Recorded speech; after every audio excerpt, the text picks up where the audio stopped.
كنت كتير عايشة حياة حلوة وراحة نفسية دائما، ما في هم ما في تفكير إلا بالمستقبل الأولاد وبالدراسة. فجأة يعني حسينا حالنا عشنا برعب، وهالرعب دائم احتمال إنه صار حرب وضرب.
نحن مجموعة 20 شخص كنا بسيارة واحدة، ونحن طالعين اجت قذيفة على يعني هذا مفرق صاير بين بقولوا مربع أمني ومربع يعني هيك.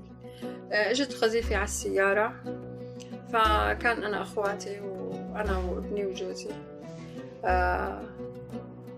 راح مننا كتير، يعني اللي طلعنا أنا وابني وكنتي وولدين صغار، والباقي كلهم ماتوا. وراقنا يعني تلتفت بين القذيفة، حتى دفتر العيلة لسه الدم عليه، وأول ورقتين رايحين منتفين.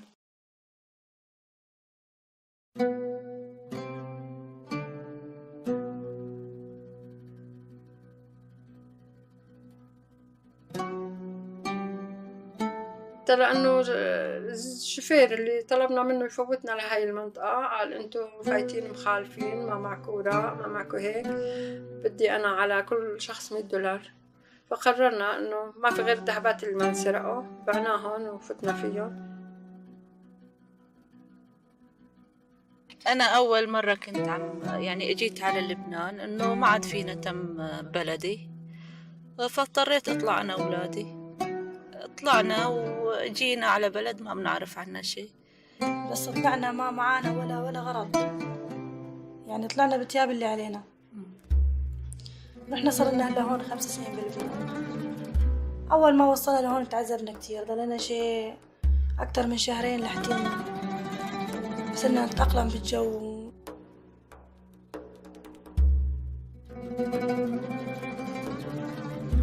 قعدنا بغرفة نحن شي 15 شخص، كنا أنا وأخواتي وولادي، وما في محل، يعني إذا بدنا نقلب عتاني جنب بنقعد لحتى نقلب.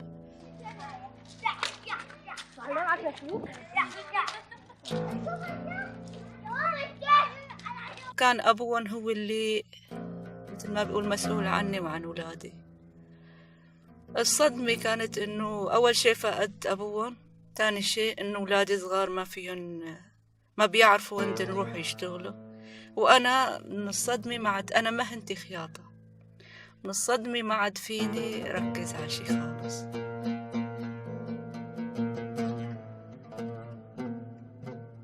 ما ببكي قدام ابني، بحاول دمعة الدل نشفاني، لأنه أنا الكبير وأنا لازم أتحمل.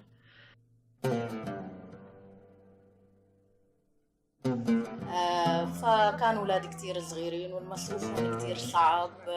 اضطريت أول شي إني أطلع أشتغل كرمال مصروفي كرمال المعيشة. ما كنت عندي قدرة إني أعمل خيمة لحالي أقعد فيها أتقاوى فيها أنا أولادي. قعدت مع بيت عمي، صرت أترك أولادي صغار عندهم وأطلع أشتغل. صرت أنا حتى أمن اللي يدور على شغل لإلي. الحمد لله الله بعت لي رفيقة، يعني من شي 2 دلتني على مؤسسة، هاي مؤسسة سوا.